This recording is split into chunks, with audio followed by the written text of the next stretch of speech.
India कहानियों का देश है। हमारे पास पीढ़ी दर पीढ़ी चली आ रही कहानियां और महाकाव्य हैं। ये कहानियां हमें हमारे अतीत के बारे में सिखाती है, लेकिन ये हमारे डर और उम्मीदों को भी दर्शाती है। आधुनिक दुनिया के बीच शहरों की भीड़ भाड़ में कभी कभी पुराने डर नए रूप ले लेते हैं। ये एक ऐसे ही डर की कहानी है, मंकी मैन की कहानी। 2001 की गर्मियों में दिल्ली शहर में फुसफुसाहट शुरू हुई। लोग परछाइयों में छिपे एक अजीब प्राणी के बारे में बातें करने लगे। उन्होंने इसे मंकी मैन कहा। कोई भी निश्चित रूप से नहीं जानता था कि ये क्या था। कुछ लोगों ने कहा कि ये एक बंदर था, लेकिन ज्यादा बड़ा और खतरनाक। दूसरों ने एक अलौकिक प्राणी के बारे में फुसफुसाते हुए कहा, अंधेरे से आया एक दानव। ये जो भी था, मंकी मैन ने जल्दी ही शहर की कल्पना पर कब्जा कर लिया। डर जंगल की आग की तरह फैल गया। इस प्राणी के साथ मुठभेड़ की कहानियां रोज की बातचीत का हिस्सा बन गई। लोग रात में बाहर निकलने से डरते थे। उनके मन में रहस्यमय मंकी मैन की तस्वीरें घूमती रहती थीं। दिल्ली, जो अपने जीवंत जीवन के लिए जाना जाता है, अचानक डर की चपेट में आ गया था। मंकी मैन की अफवाहें जंगल की आग की तरह फैल गई थीं। अखबार देखे जाने की कहानियों से भरे हुए थे।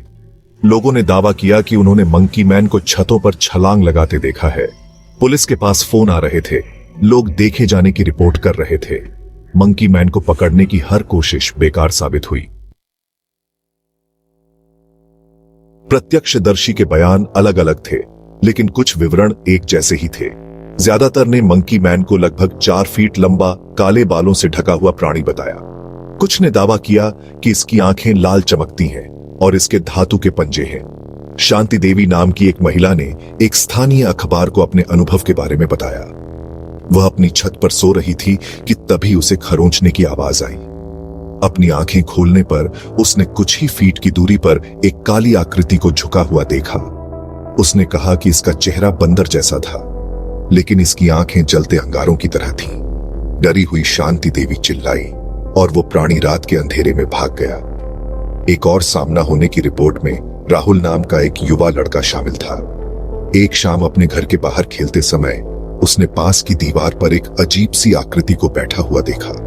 उसने जो आकृति देखी, जिसे उसने हेलमेट पहने एक बड़े बंदर की तरह बताया, वह नीचे कूद गया और उसका पीछा किया। राहुल किसी तरह बच निकलने में कामयाब हो गया, लेकिन इस अनुभव ने उसे हिलाकर रख दिया।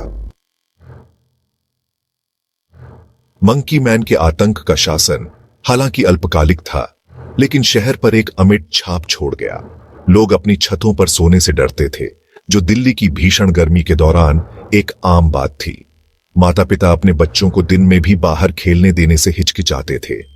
डर जीवन के हर पहलू में समा गया था। जो कोई अलग दिखता था या अजीब व्यवहार करता था, लोगों को उस पर जल्दी शक हो जाता था। अफवाहें जंगल की आग की तरह फैल गईं और छोटी से छोटी घटना के लिए भी मंकी मैन को जिम्मेदार ठहराया जाने लगा। शहर, जो आमतौर पर जीवन से गुलजार रहता था, शक और डर का अड्डा बन गया था। स्थानीय और अंतर्राष्ट्रीय दोनों ही मीडिया ने कहानी को बढ़ा चढ़ाकर पेश किया, जिससे ये उन्माद और बियाचा गया। अखबारों ने सनसनीखेज सुर्खियां छापी और टेलीविजन चैनलों ने अंतहीन बहस और चर्चाएं प्रसारित की। मंकी मैन एक राष्ट्रीय जुनून बन गया। नेताओं से लेकर मशहूर हस्तियों तक हर कोई इस मामले पर अपनी राय दे रहा था। मंकी मैन को देखे जाने की घटनाएं केवल एक पड़ोस तक ही सीमित नहीं थीं। पूरी दिल्ली से रिपोर्टें आ रही थीं, जिससे ऐसा लग रहा था कि ये प्राणी हर जगह मौजूद है। इस व्यापक भय का शहर की दिनचर्या पर एक ठोस प्रभाव पड़ा। बाजार, जो कभी खरीदारों से गुलजार रहते थे, अब वहां ग्राहक कम दिखाई देते थे। खासकर सूर्यास्त के बाद लोग रात में अकेले बाहर निकलने से बचते थे। यहां तक कि धार्मिक स्थलों पर भी, जहां आमतौर पर भक्तों की भीड़ लगी रहती थी, उपस्थिति में गिरावट देखी गई। दिल्ली में डर जीवन के हर पहलू में व्याप्त हो गया था। मंकी मैन को पकड़ने के लिए भारी दबाव में पुलिस ने गश्त बढ़ा दी और हेल्पलाइन शुरू की। उन्हें हजारों कॉल आई, लेकिन ज्यादातर अफवाहें थीं या अफवाहों पर आधारित थीं। ठोस सबूतों के अभाव में उन्माद के स्रोत का पता लगाना असंभव हो गया। क्या यह एक असली प्राणी था, एक मजाक करने वाला था, या सामूहिक उन्माद था? यह सवाल अनुत्तरित रहा। निश्चित प्रमाण के अभाव ने रहस्य को और गहरा कर दिया। पुलिस ने तमाम कोशिशों के बावजूद न तो इस जीव को पकड़ पाई और न ही इसके अस्तित्व की पुष्टि कर पाई।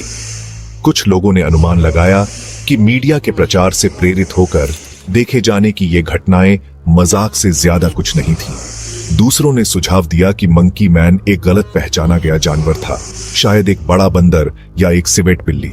आखिरकार दिल्ली शहरी इलाकों में आने वाले जंगली जानवरों के लिए कोई अजनबी नहीं थी। जंगलों से शहर की निकटता और प्राकृतिक आवासों पर बढ़ते अतिक्रमण ने इस तरह की मुलाकातों को संभव बना दिया। हालांकि कई लोगों ने कुछ ज्यादा भयानक संभावना को खारिज करने से इनकार कर दिया। कुछ लोगों ने प्राचीन शापों और तामसिक आत्माओं के बारे में फुसफुसाते हुए कहा। दूसरों ने गलत तरीके से किए गए वैज्ञानिक प्रयोगों की बात कही, जिसके परिणाम स्वरूप एक उत्परिवर्तित प्राणी खुला घूम रहा था। जवाब न मिलने से अटकलों की आग और भड़क उठी। जैसे जैसे देखे जाने की घटनाएं जारी रहीं, वैसे वैसे सिद्धांत भी सामने आते रहे। कुछ विशेषज्ञों ने सुझाव दिया कि मंकी मैन सामूहिक उन्माद का एक उत्पाद था। सुझाव की शक्ति लोगों को वो देखने के लिए प्रेरित कर सकती है जिसकी उन्हें उम्मीद थी। दूसरों ने पारेडोलिया की मनोवैज्ञानिक घटना की ओर इशारा किया। क्या लोग परछाइयों को मंकी मैन समझ रहे थे? फिर भी सवाल बना रहा, बंदर ही क्यों? हनुमान एक वानर देवता थे। मंकी मैन की कहानी, चाहे वो वास्तविकता पर आधारित हो या न हो, विश्वास की शक्ति और अकथनीय के लिए स्पष्टीकरण की तलाश की मानवीय प्रवृत्ति को प्रकट करती है। ठोस सबूतों के अभाव में लोगों ने घटनाओं को समझने के लिए लोक कथाओं, पौराणिक कथाओं और यहां तक कि षड्यंत्र के सिद्धांतों का सहारा लिया। इस कहानी ने गहरी जड़ें जमा चुकी सांस्कृतिक मान्यताओं और आशंकाओं के साथ प्रतिध्वनित किया। बंदर एक ऐसा प्राणी जो परिचित और अप्रत्याशित दोनों है, अज्ञात के एक शक्तिशाली प्रतीक के रूप में कार्य करता है। इसने तर्कसंगत और अतार्किक, आधुनिक और प्राचीन, शहरी और जंगली के बीच की पतली रेखा का प्रतिनिधित्व किया। मंकी मैन एक खाली कैनवास बन गया जिस पर लोगों ने अपने डर और आशंकाओं को उकेरा। कुछ लोगों के लिए इसने तेजी से बदलते समाज के खतरों, पारंपरिक मूल्यों के नुकसान और आधुनिकता के अतिक्रमण का प्रतिनिधित्व किया। दूसरों के लिए यह उनके गहरे डर की अभिव्यक्ति थी जो रोजमर्रा की जिंदगी की सतह के नीचे छिपे अंधेरे की याद दिलाता था। मंकी मैन की कहानी हालांकि सुर्खियों से दूर हो गई, शहरी किंवदंतियों की स्थायी शक्ति की याद दिलाती है। ये कहानियां, जो अक्सर सच्चाई या साझा सांस्कृतिक भय पर आधारित होती हैं, हमारी गहरी चिंताओं में प्रवेश करती हैं और हमारी कल्पनाओं को मोह लेती हैं। वे हमें याद दिलाती हैं कि हमारी आधुनिक तकनीक से संचालित दुनिया में भी हम अभी भी अज्ञात के रहस्यों की ओर आकर्षित होते हैं। हम अकथनीय के लिए स्पष्टीकरण चाहते हैं, यादृच्छिक और अराजक में अर्थ की तलाश करते हैं। मंकी मैन जैसी शहरी किंवदंतियां इन आशंकाओं के लिए एक आउटलेट प्रदान करती हैं, हमारे डर का सामना करने और अपने आसपास की दुनिया को समझने का एक तरीका। ये किंवदंतियां कहानी कहने की शक्ति और वास्तविकता के बारे में हमारी धारणाओं को आकार देने की इसकी क्षमता पर भी प्रकाश डालती है। कहानियों में साझा अनुभव बनाने, समुदायों का निर्माण करने और एक पीढ़ी से दूसरी पीढ़ी तक सांस्कृतिक मूल्यों और विश्वासों को प्रसारित करने की शक्ति होती है। मंकी मैन हालांकि एक क्षणभंगुर घटना थी, शहर के ताने बाने का हिस्सा बन गई। एक ऐसी शिक्षाप्रद कहानी जो एक पड़ोसी से दूसरे पड़ोसी तक फुसफुसाते हुए पहुंची। हालांकि मंकी मैन को देखे जाने की घटनाएं अंततः बंद हो गईं, लेकिन कहानी जीवित रही।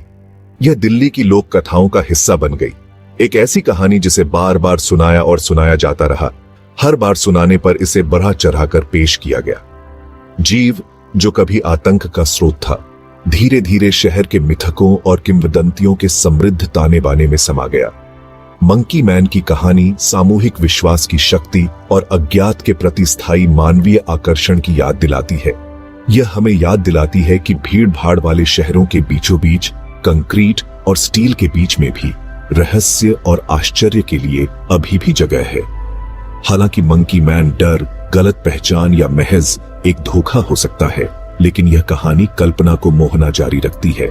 यह एक अनुस्मारक के रूप में कार्य करता है कि वास्तविकता अक्सर कल्पना से भी अजनबी होती है और हम जो मानते हैं और जो सच है उसके बीच की रेखा कभी कभी धुंधली और स्पष्ट हो सकती है। और इसीलिए मंकी मैन की कहानी जीवित है, जो हमारे शहरों, और हमारे दिमाग के परछाइयों में छिपे रहस्यों की फुसफुसाहट की याद दिलाती है।